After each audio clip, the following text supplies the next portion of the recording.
there, boys and girls, and all Battlefield fans, whoever you are.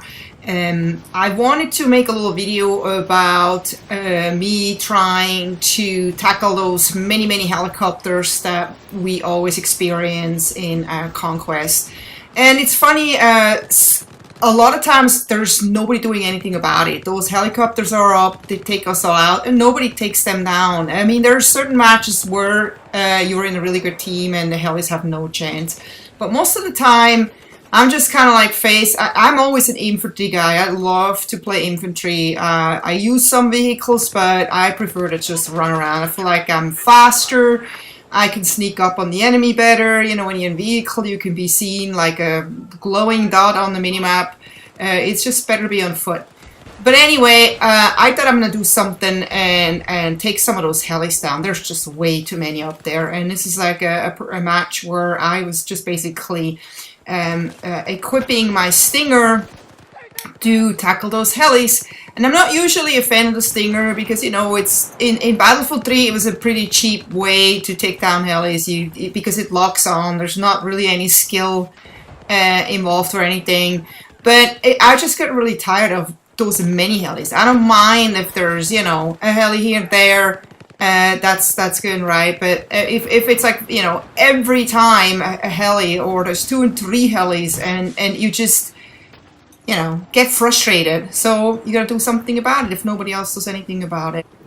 And I thought this was a perfect map because this is one of the maps where you find more things in the air than on the ground. I mean, there's once in a while there is, you know, a vehicle, a tank or something, an LAV coming at you. Most of the times they're like jets and helis. And so I was thinking I'm gonna swap my anti-vehicle for an anti-air weapon and tackle those helis, and that worked out really well for me. But what I also wanted to mention, I still love the G36C. I think that's my new beast weapon. I know it depends on the person. Everyone has their own weapon, what they think is good and what works for them. But the G36C, while I didn't think it was really such a great weapon in Battlefield 3, or it just didn't work for me, this weapon is amazing. And I basically have now swapped the SG553 for the G36C for a little while, just because it's so much fun to use this weapon. I most of the time play support or engineer. Engineer when I play Conquest. Sometimes supporting Conquest, I'm mostly engineer, and definitely always support in domination. Support is also, of course, a better choice when you play indoors, when there's like no vehicles and no nothing in the air, like, you know, the prison map. It's all indoors, so there's no point for you to run any javelins or anything like that, you know.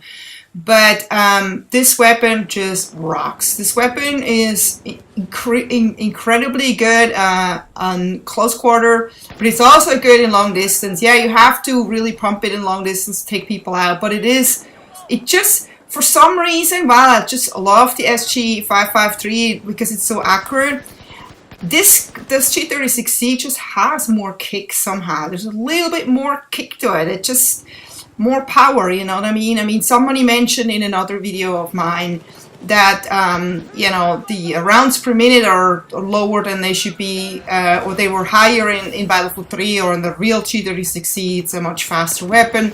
But, you know, as much as I like realism in games, at the end, the weapons have to be balanced out. You don't want to have two different weapons that are exactly the same. They're identical with everything. So then what's the point of having two different weapons? Then let's just have one of the weapons, you know what I mean?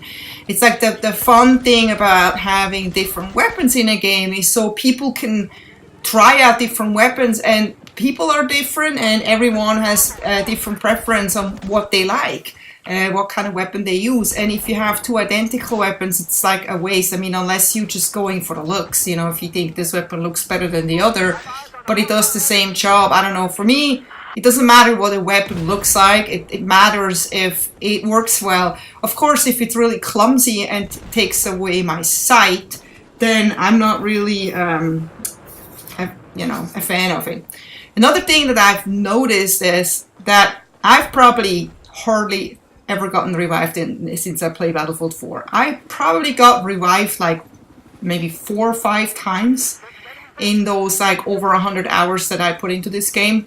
And sometimes I wonder if it has something to do with me running miss in my clan tag, and there's just so many guys that don't like to play with girls. But let's hope that's not the case and that those people just don't have defibrillators.